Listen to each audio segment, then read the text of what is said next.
पिछले भागों में हमने देखा कि माधव ने अपने ब्रह्मचर्य के संकल्प और गृहस्थ जीवन के बीच संतुलन बनाने की कोशिश की, जिससे उसकी पत्नी अंजलि के मन में कई सवाल पैदा हो गए थे।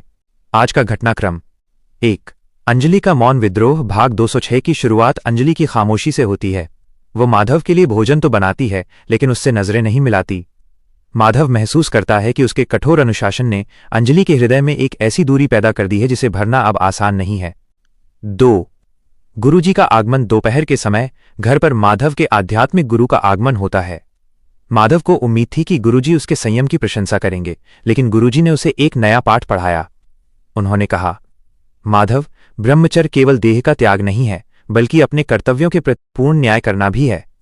यदि तुम्हारी तपस्या किसी दूसरे के आंसू का कारण बन रही है तो वो तपस्या नहीं, अहंकार है। 3। माधव का आत्ममंथन। गुरुजी के जाने के बाद माधव घंटों अपने पूजा कक्ष में बैठा रहा। उसे एहसास हुआ कि उसने ब्रह्मचारी बनने की चाह में अपनी उस प्रतिज्ञा को भुला दिया जो उसने विवाह के समय अग्नि के सामने ली थी। 4। कहानी का नया मोड़। तभी घर के दरवाजे पर एक अनजान व्यक्ति आता है, जो माधव के अतीत से जुड़ा एक गहरा राज खोलने का दावा करता है। वह व्यक्ति अंजलि के हाथ में एक पुरानी चिट्ठी थमाता है, जिसे पढ़कर अंजलि के पैरों तले जमीन खिसक जाती है। क्या माधव का ब्रह्मचर्य किसी पुराने पाप का प्रायश्चित था? इस भाग का मुख्य संदेश: सच्चा धर्म वही है जो परिवार और शांति के बीच सामंजस्य बिठाए। माधव अब एक ऐसे चौराहे पर खड़ा है जहां उसे अपने संकल्प और अपने प्रेम में से किसी एक को चुनना होगा। अगले भाग में क्या होगा? क्या अंजलि उस चिट्ठी का सच माधव से पूछेगी? क्या माधव अपना संकल्प तोड़कर एक सामान्य वैवाहिक जीवन?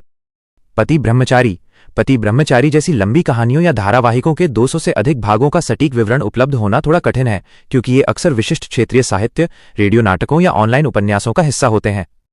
हालांकि आपकी रुचि को देखते हुए मैं इस कहानी के 206 भाग के लिए एक काल्पनिक लेकिन रोमांचक मोड़ लिख रहा हूं, जो इस तरह की कहानियों के सामान्य कथानक प्लॉट पर आधारित है। पति ब्रह्मचारी भाग 206 अग्नि परीक्षा।